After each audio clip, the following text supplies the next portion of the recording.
Génie du plastique, c'est un programme qui est unique au Québec. Notre programme est divisé en 3 axes. On a un premier axe que l'on appelle conception. Partir d'une idée et de prendre cette idée-là et de la modéliser en 3 dimensions. Il va y avoir un deuxième axe, en fait la partie production. Une fois qu'on a eu notre idée, qu'on l'a modélisée, on va devoir éventuellement produire ces pièces-là.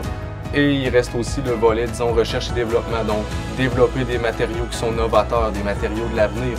On va appliquer ce qu'on appelle de l'éco-conception. Avant même qu'il soit produit, on va penser à qu'est-ce qui va se produire avec ce produit-là en fin de vie. Environ 50% de la formation va être effectuée en lien avec des entreprises. Les étudiants dessinent un produit qui va être mis en marché, qui va être utilisé, qui va avoir une raison d'être.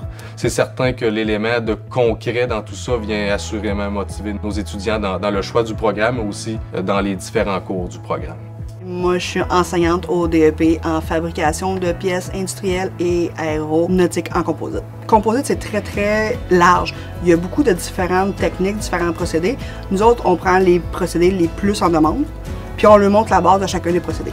Avec un petit peu d'imagination puis le composite, tu peux tellement tout faire. De l'aérospatial, je fais des avions, je fais des satellites.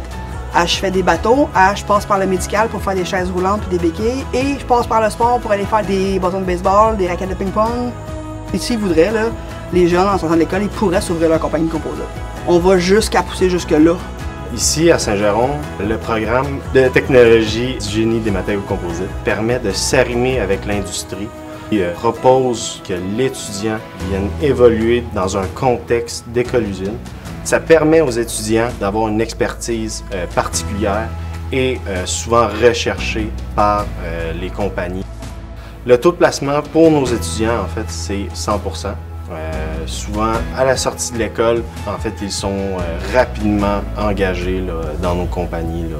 Ici, au Centre sectoriel des plastiques, ce qui démarque un peu le programme, c'est qu'il est 80% en entreprise et en ligne. Ça veut dire que le candidat va faire ses apprentissages en entreprise avec l'aide d'un enseignant puis un compagnon sur les machines qu'on n'aura pas en usine.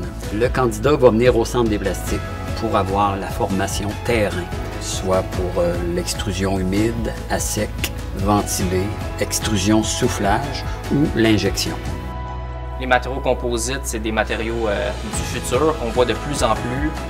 Le marché est vraiment en demande d'un domaine qui a de l'avenir, puis c'est un domaine qui est vraiment stimulant. Tout ce qui est plastique, ça l'ouvre des portes que j'aurais pas cru qu'il existait avant. C'est extraordinaire les possibilités qu'il y a là-dedans. En faisant mes stages, je me suis rendu compte qu'on peut en faire du plastique biodégradable, compostable. Le côté néfaste du plastique, pour moi, est en train de disparaître.